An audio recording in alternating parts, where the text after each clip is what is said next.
Maulang umaga, tanghalian na pala mga meses, kumukulog-kulog pa. Ayan, maliwanag naman tayo. Maliwanag. Sayang yung kalamansi.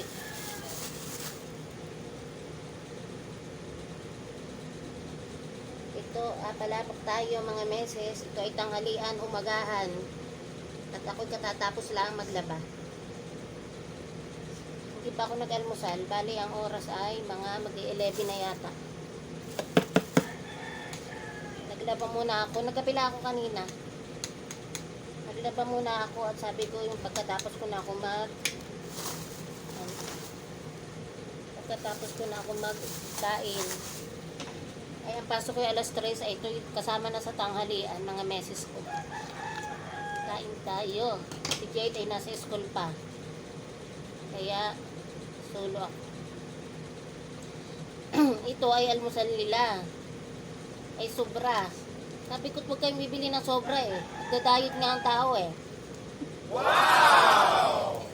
Sobra nila at sila nagsipasok na. Ay sayang naman kung hindi ko kakainin mapapanis. Ano mga meses.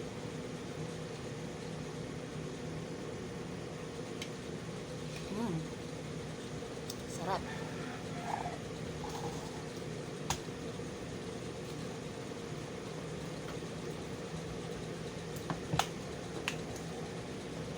Nagkape na nga ako kanina, kaya tubig na lang at baka ako'y magdilim ang paningin.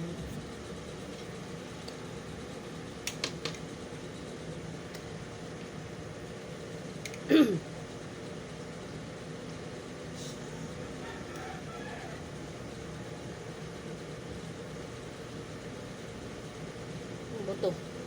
Buto ng kalamansi ay baka aking makagat.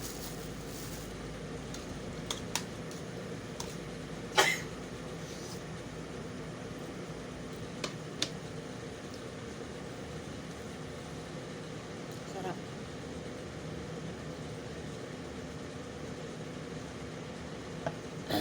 Sila ay mahilig sa palabok na almusal. Dito sa Maynila, ang almusal, ang pangkaraniwang almusal, pandesal, mga ganito, palabok, pansit. Pero sa probinsya, at laka kong probinsya, kanin talaga. Kanin sa umaga, tanghali at hapon. Pati sa merienda kanin din. Dito lang ang almusal ay pag hindi pandesal, ganito.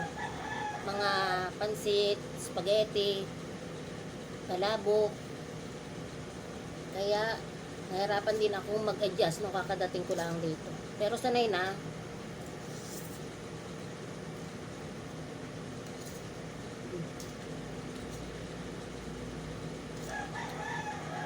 Bilisan na lang natin kumain mga meses. At baka ako'y mag-aalas 12 na isusundo pa kay Jay. Bibili na lang kami ng ulam doon sa may luto-luto.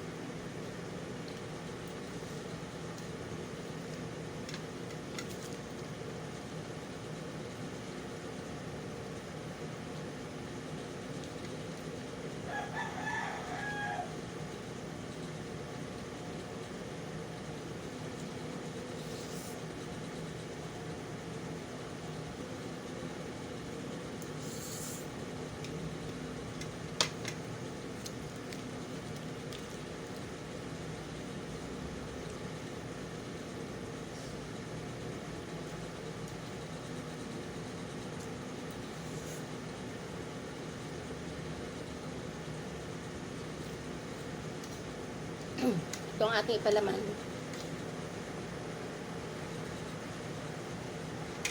Maulan mga meses. Mukhang ako magpapaulan pagbabike. Maulan.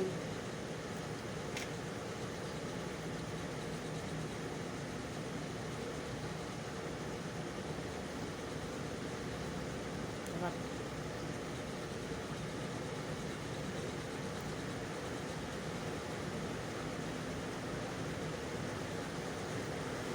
Sarap pag lagyan to. Nalakas talaga yung ulan.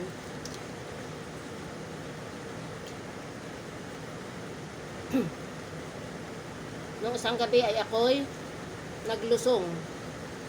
Paglabas pa lang namin ng pabrika, gabi na yun, ang oras ng pasok namin ay 3 to 11.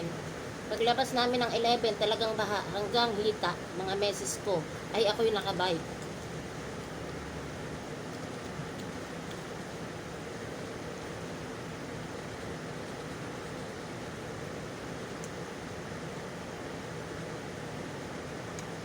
Ito ay umagahan, tanghalian.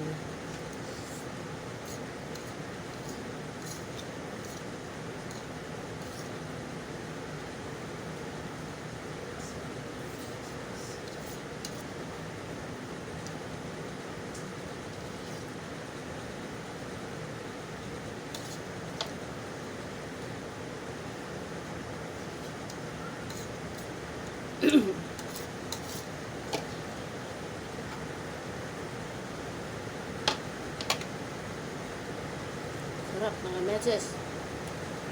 Yummy!